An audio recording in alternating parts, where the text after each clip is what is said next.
What's stopping you from sleeping well? Oh, the world, right? These fires in California and Portland. I had a client that I spoke with yesterday. He lives in Oregon, and he was telling me that they have their bags packed by the door in the event of an evacuation. Yeah. And he was trying to figure out what is the most important thing to take with him. And I just thought, oh my God, like, you don't realize how devastating that can be until you hear it from someone you know, that this is their reality. Yeah. I remember when we traveled, we stayed in Australia with a family just outside Melbourne. Mm-hmm. And they basically told us a similar story, that there was a time when there was a really, really big fire around Melbourne. And they had everything packed. They said it changes you. Yeah. Would you know what to take? Well, obviously, like you said, the children, the dog, right? But yeah, I think I would, everything that I kind of document-wise is on my computer, but my passport, I would think of those kinds of things. And I think part of the reason why I'm wired that way is because of my life story, right? So having to leave Iran when I was, growing up, we kind of made that decision to, I was only 15, but my parents, to leave the country with 2 suitcases, thinking that we'll come back.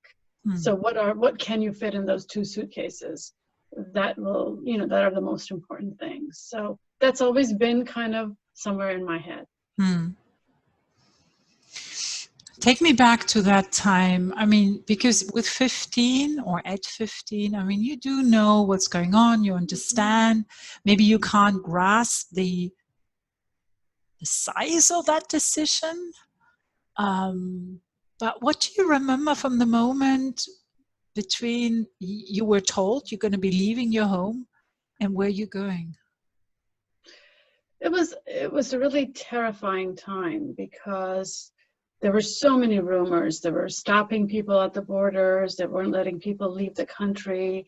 My father happened to have been working in the U.S. Embassy, which was not a positive thing. We didn't know if they were going to let him leave the country. We might have to leave my mom and I by ourselves, leave my dad behind. So there was so many unknowns. And as a child, the way I coped with that was to just focus on, myself and a teenager, right? So what is it going to be like when I get there? I have to start school and a new school and a new language in the middle of the school year. And it was terrifying. It was terrifying.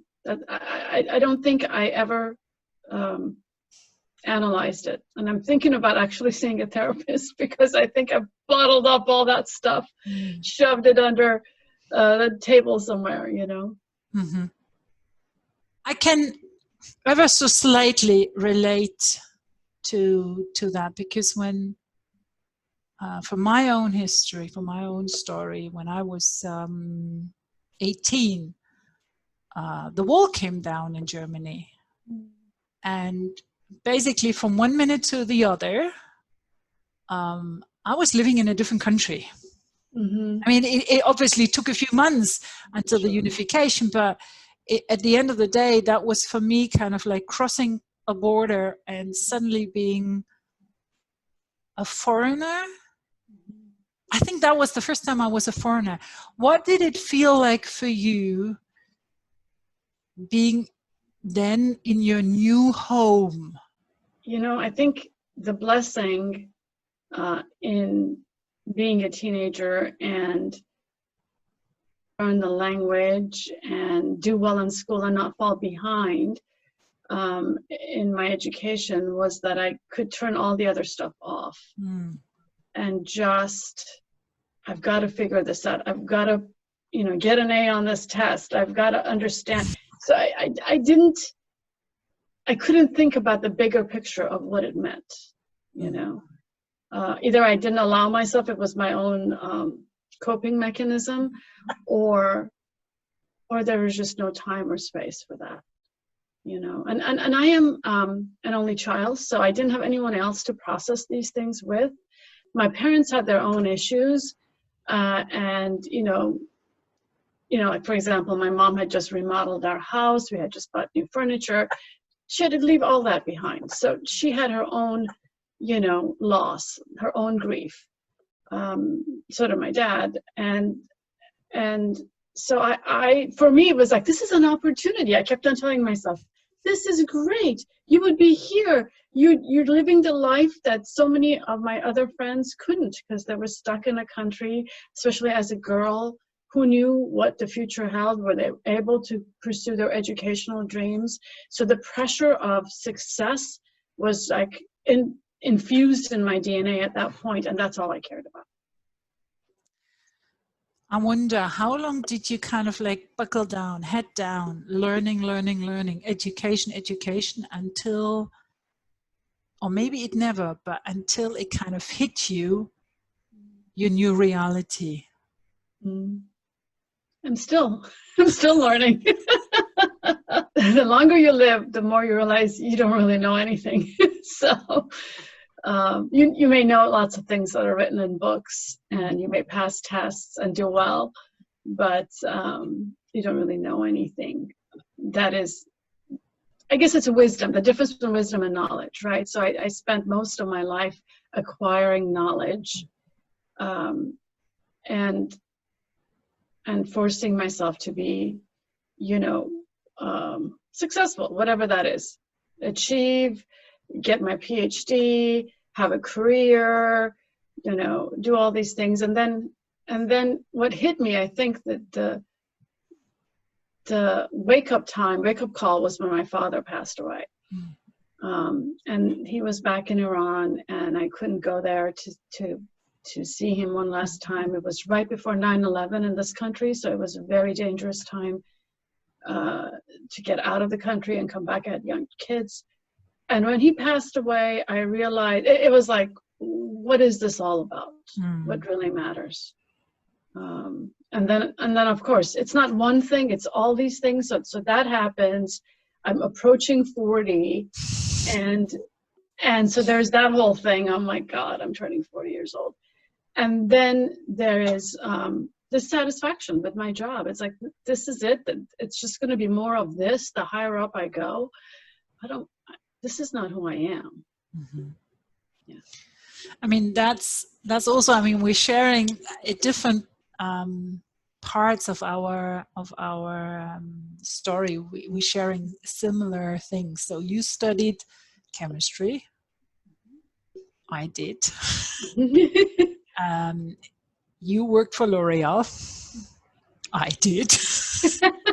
That I did not know until recently. That's pretty cool. It's one of those things, our paths could have crossed over, but they actually crossed over much later when you were living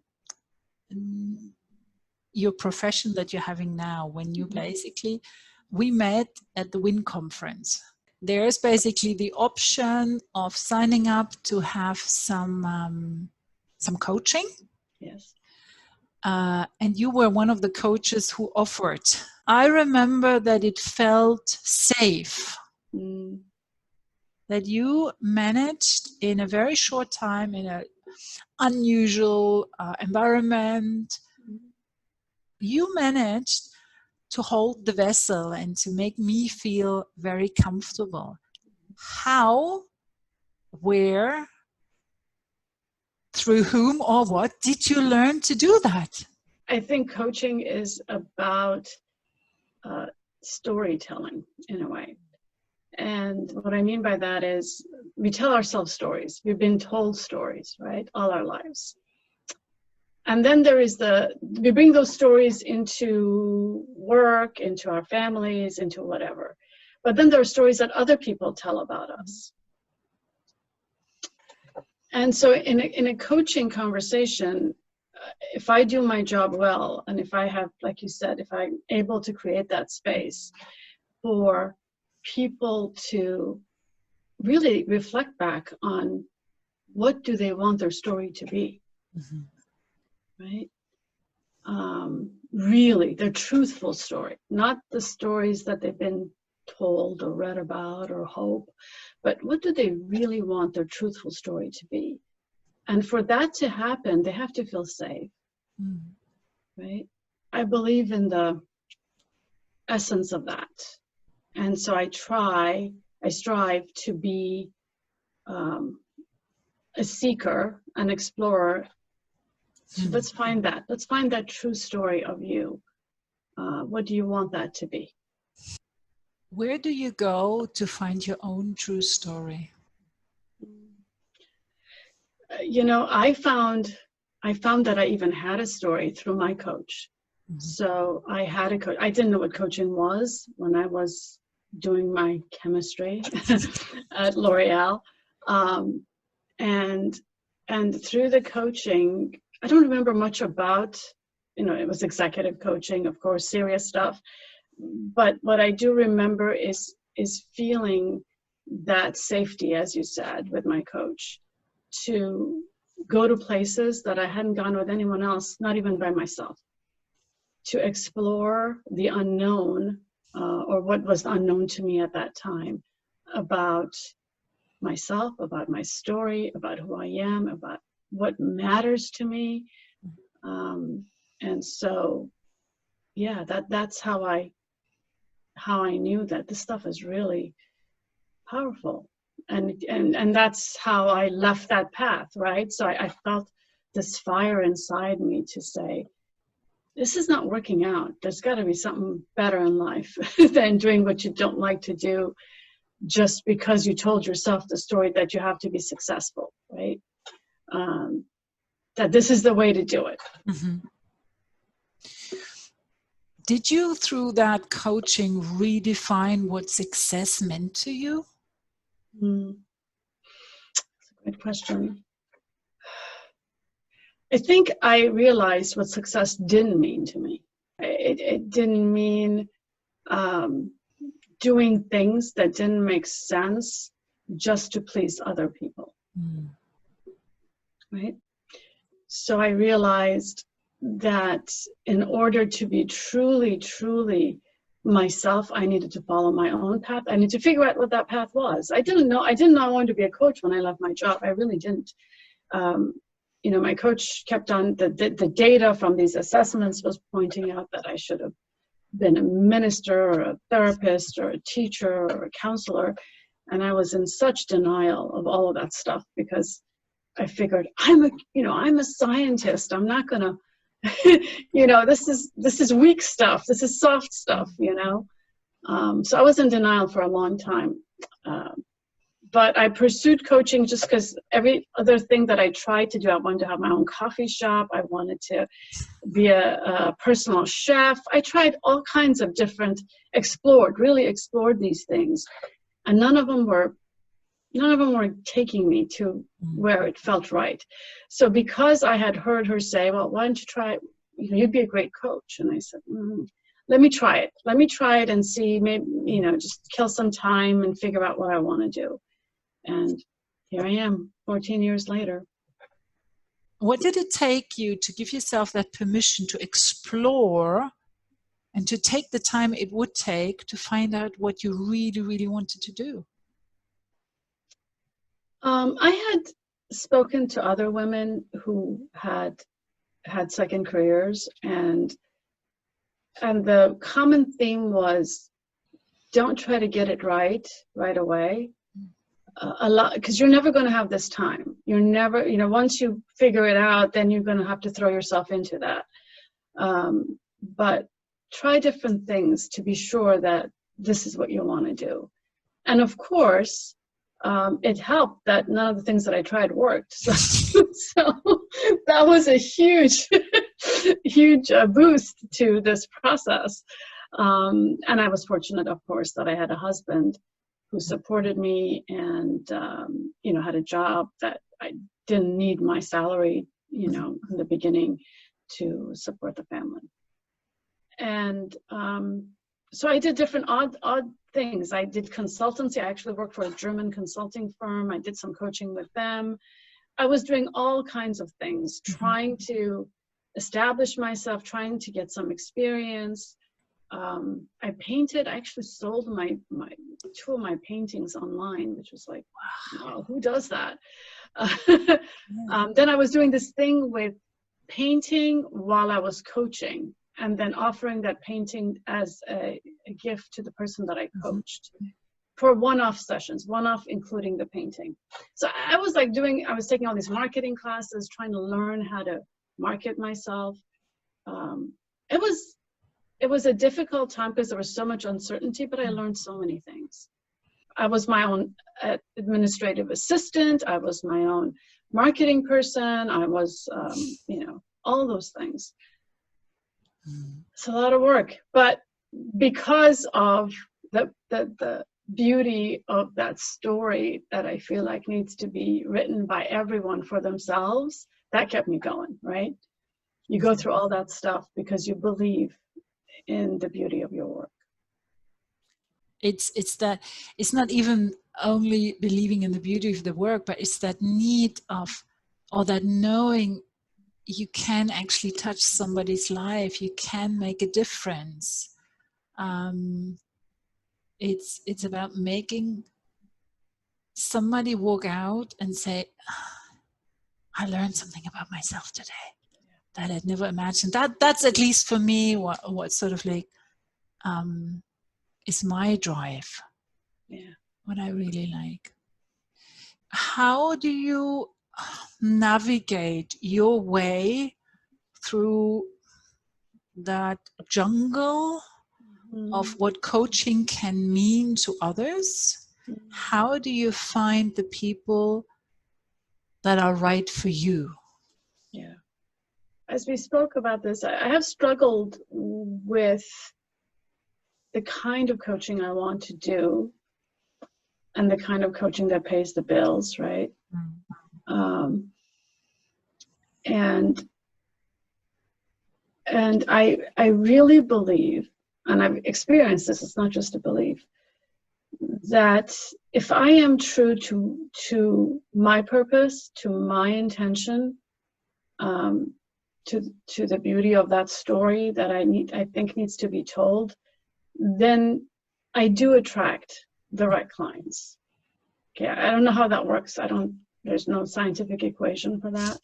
So I do my best work, and the right people show up. And even if the wrong quotation marks people show up, they're the right people because they needed to mirror back what I needed to see in that moment about what I was doing. Like, yuck, why was I doing that? You know what I mean? And we all do. This is like the process of iteration. You live, you learn, you practice, you do better next time. This is not about perfection. It's about learning. As long as you're moving in the right direction, then you're doing well. How do you know that you're moving in the right direction? So sometimes it is in that moment when you connect with someone in that intimate way in a coaching session and the light bulb goes off, the person is in tears, they get it, they understand what was missing and they make changes, or and the change could be that they leave their job like I did, but they could get promoted or they move to another place or whatever. I know that I've done my job. The compass is there. Those moments are obvious moments, but there are some moments that you don't get that. You leave the session or the engagement ends and you feel like you really didn't make that much of a difference. And then years later, somebody out of the blue contacts you and says, hey, I wanted to thank you for what whatever. And I'm like, what? I barely even remember this person. Or I remember that it wasn't a good coaching engagement. And they're telling me that they're referring somebody else to me because they felt like it was really a great experience. So I'm like, oh, okay. So I don't know the compass. I just know that there's nothing else that I would rather be doing than what I'm doing. You keep talking about that beautiful story, that sort of like, imagine I come to you. What is your entry point to tickle out that beautiful story that needs to be told? Mm-hmm. So it is really about what brings you to this session, right? What brings you, what made you say yes to this opportunity or contact me or however it is that we met. And then point blank asking you, what is the story you're telling yourself about whatever it is that you think you need help with, right? And what do you think others might be telling? What stories are they saying about your story? So it's really about helping you see the system that you're a part of, because sometimes we think we're all alone in this, but we are all part of a system. So I do like to bring to awareness the system in place that you're a part of. When somebody comes and he says, well, what story are you telling yourself? What I've found is that I think maybe the younger generation differently, but people in our generation haven't really been taught how to look at life in terms of stories and the stories we're telling ourselves. That first struggle to actually realize what it means to tell myself a story. How do you get somebody to understand what it actually means? The self-talk, the stories, the beliefs. How do you get somebody to actually start? This is okay. This is what I'm doing. So beliefs are another good place to start from. If stories, you're right. Stories, especially when I'm talking to some high-level executive in a pharmaceutical company, I don't use the language. Is important. Language is super important in how you approach a client. So it's about their beliefs. It's about their values. So values are a safe place to start with.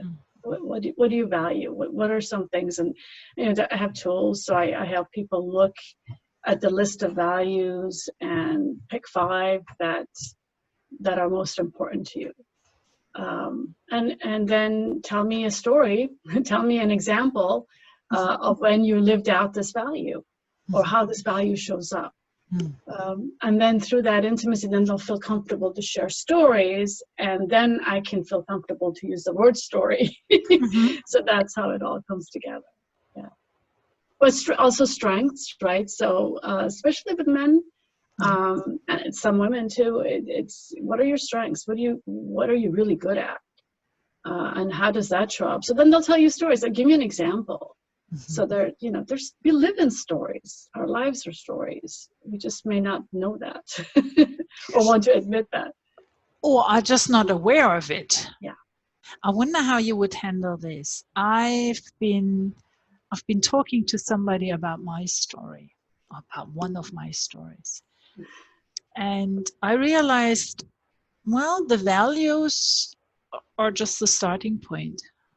I can make a list of values, no problem. But what if life throws a curveball and it becomes important to prioritize those values? Yeah. Say, okay, well, they're not all on the same line. Oh, this is now much more important than this one, and I actually have to let go of that one. Yeah. So this can carry. So I don't get, in terms of, if a client says, pick 5, 5 values, and they can't prioritize those 5, or they can't even narrow it down to 5. So that tells me a lot about this person, right? And also, if the other way around, if somebody's real quick to do that, that also tells me a lot about that. So it is about then having them pick one value randomly. Give me one of those things that are important to you. And now let's look at the environment that you do your best work at. How does that value show up in that environment? who are the people that you hang out with, that you are living, that you are consistently living that value out with, or you feel comfortable enough to express that value in the presence of those people. So you just go deeper and deeper. I don't care which ones they picked. I don't care what order they picked them in. It's just a doorway. Mm-hmm. It's an opening to a deeper conversation. What are your values? Well, freedom, actually. Not for me, it's freedom, not independence. Mm-hmm. I like to be free in the moment, to do as I please. That's a big one for me, and I think part of that comes from feeling. I mean, especially now as I'm getting older, it's even stronger. It was strong when I was younger, but now it's like, no, I need to fly. I can't be crawling on the ground. It's just not for me, you know. Obviously, honesty. I'm a very straight shooter. I don't BS. Yeah, I'm a straight shooter. I'm very honest and direct. Beauty. I mentioned the word beauty when I was talking about coaching because I think there is a beauty to it. You know, and that's what I'm looking at. I find every interaction as something beautiful, as a work of art, you know. Every coaching opportunity is to go beyond that.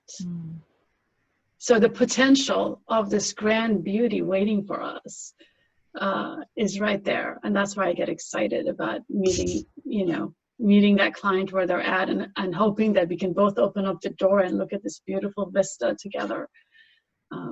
But yeah, no, I think if we stay in our logical, rational mind, if we are hijacked by our amygdalas, it's not a beautiful interaction. Mm-hmm. But if we're willing to go beyond that, it can be really beautiful.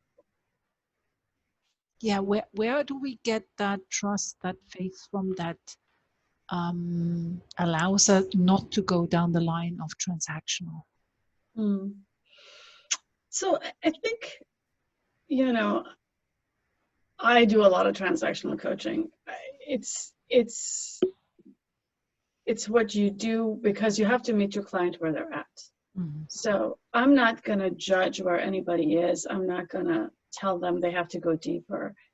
But I can role model that in my interactions with that person to show up, being true to myself.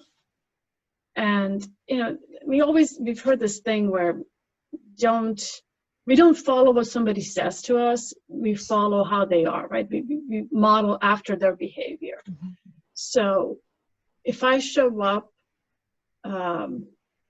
curious, if I show up empathetic, if I show up really listening to what they're saying, then that crack is there. Now, whether they choose to go through that crack or not is up to them. And even if I do transactional coaching, there's some value to that, right? So that they're learning something, they got something. As long as they're getting something out of it, mm-hmm.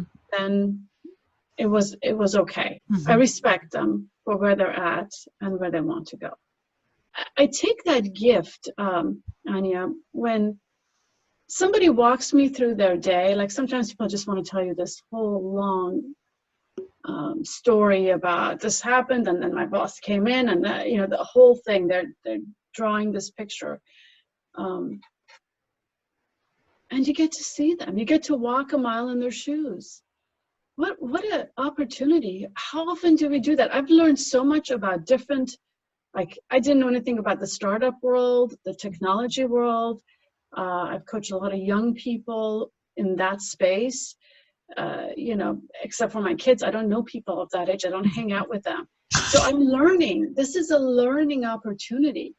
I'm just curious now. So when you do your coaching over all the years of experience you had, do you notice a difference in leaders these days, or do you notice a difference in different generations, or is there a difference in the different branches, or is it more or less all the same? That's an interesting question. You know, there is a toughness to the older generation. Mm. There is gotta work hard and no time for the soft conversations and let's get to business. People in their 30s or early 40s, there seems to be a acceptance of the softness, Mm-hmm. but in a very superficial way. Mm-hmm. So I've also noticed that there is this fake positivity. And you know, they've read all these books and they do yoga at lunch and they think they are enlightened. Again, I'm not saying everyone is this way, but if I had to generalize, Mm-hmm. I would say so there is a sweetness about the younger folks that come to coaching than there is about the older. I think everyone shows up their authentic self. You know, I assume that they do, that they have an interesting story to tell.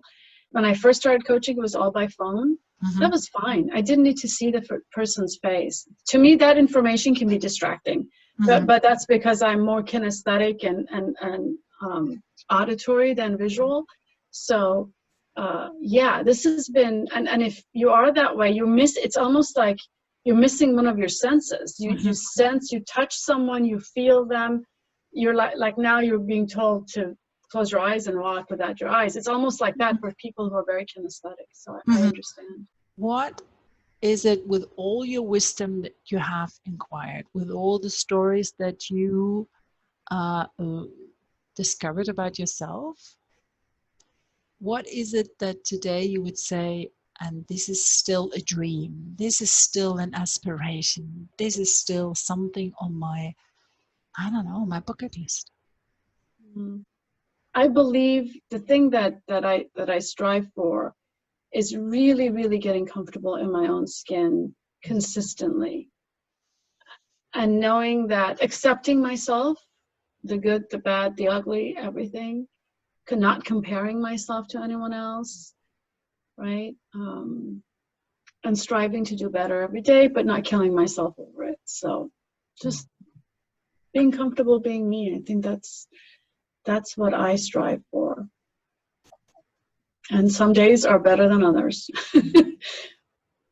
How does that show up in your daughter? She's a lot wiser than I ever was at her age. But you know, social media, you know, I'm so glad that I'm as old as I am, that I didn't grow up in my teenage years with Facebook and, you know, all the other stuff they do. It's, you know, she's now learning that it's all BS, that people post what they want to post. And she posts, you know, she's very deep. She writes articles. She wants to be a journalist. So she's got a good head on her shoulders that I didn't at her age. So I think she has a longer runway to do what she wants to do. But I do worry about all this nonsense that is, you know, it's not just fake news. Everything is fake. You know, it's really hard to get to the truth of the matter. And in fact, my coach trainer had predicted years ago that coaching would be a really important profession because there's going to be so much nonsense that people are going to be striving for the truth. Okay. And so us as coaches, that is our job, to find the truth with the person we're coaching, what their truth is. So that becomes even more valuable commodity. And the difference that I see I've coached a few European people, and I think in the United States, it's all about that positive attitude, and children grow up believing that they're the best. Whereas, you know, in other parts of the world, kids are not so much, you know, put on a pedestal for every little thing that they do well. And so that carries up into their, you know, adulthood, and they beat themselves up more than the Americans that I have coached that typically, so the crack is already there. that self-doubt and lack of self-worth, or whatever you want to call it, lack of confidence. But that's a good place to start in a coaching, because then you have something to build on them. And somebody comes in with this if they have a puffed up ego, you have a lot of work to do to take them to the place of what is the truth, right? Mm-hmm. I usually finish the conversation with the following question. Was there a question you would have liked me to ask? Is there something you would like to repeat, to stress, to put more emphasis on? And this would be the moment. I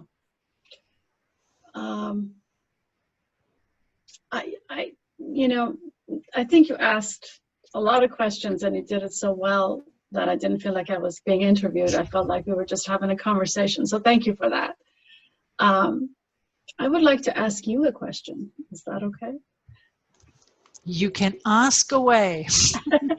So what do you think makes you so good at what you do? Because you also create this very safe place to have these really meaningful conversations.